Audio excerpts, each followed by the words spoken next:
Hi, immigration lawyer Elaine Martin here. If you're new to the channel, don't forget to click on the subscribe button so you get updated about these immigration changes that are practically giving us whiplash trying to keep up with them.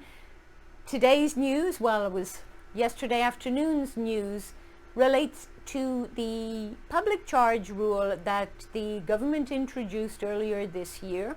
Starting on February 27th, the US government required all permanent residence applications to include a public charge analysis. Some of the other cases had this also, but the permanent residence, specifically adjustment of status application, requires a very invasive Form I-944 to be filed with stacks and stacks of supporting documents with it, including evidence of the foreign nationals' assets here and in the US, income for the last few years, all of their debts, any receipt of public benefits, their language skills, their education, their health insurance, hundreds of pages of documents it could run to. Well, yesterday afternoon, a district judge in New York, Judge Daniels, decided that as long as the COVID-19 state of emergency existed, that the government could not enforce the public charge rule. The reasoning for this was that, unlike an earlier decision by the Supreme Court, which happened before the pandemic, so therefore couldn't have been considered, circumstances had changed so much that for public health reasons, it was necessary to suspend the rule.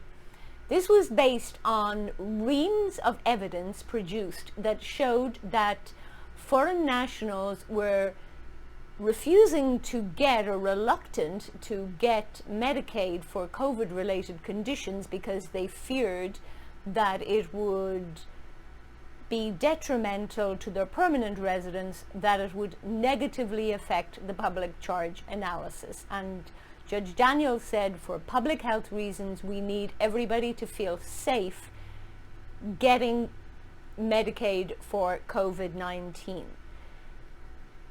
He dismissed the argument that the government had clarified that COVID-19 Medicaid wouldn't be a public charge and that people who received Medicaid for this purpose could just explain it to immigration when they were filing their permanent residence, and he dismissed that as just unrealistic. And one of my favorite lines from the decision was where he said, simply relying on the compassion or sympathy of immigration officials is not rational.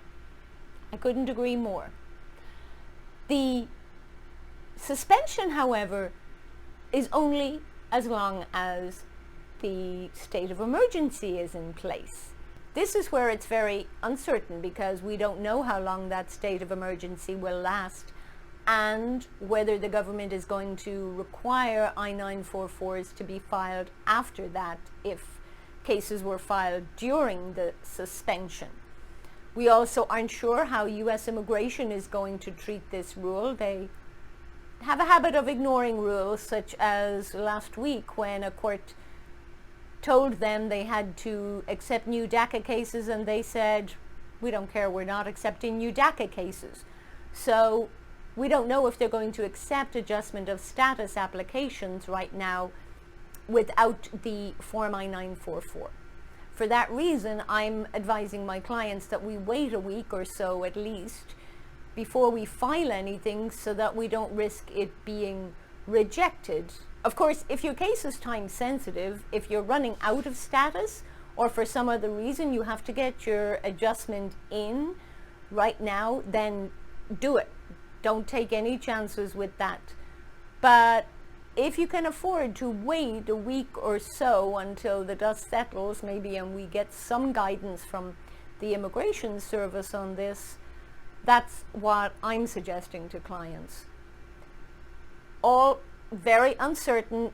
Decision came out yesterday. No guidance from USCIS today on this, so we don't know how they're going to view this. I will be updating this as soon as we have any more information. Please stay tuned for updates. Click on the subscribe button. click on the like button, share this with your friends, and leave me a comment below if there's any questions. Thanks.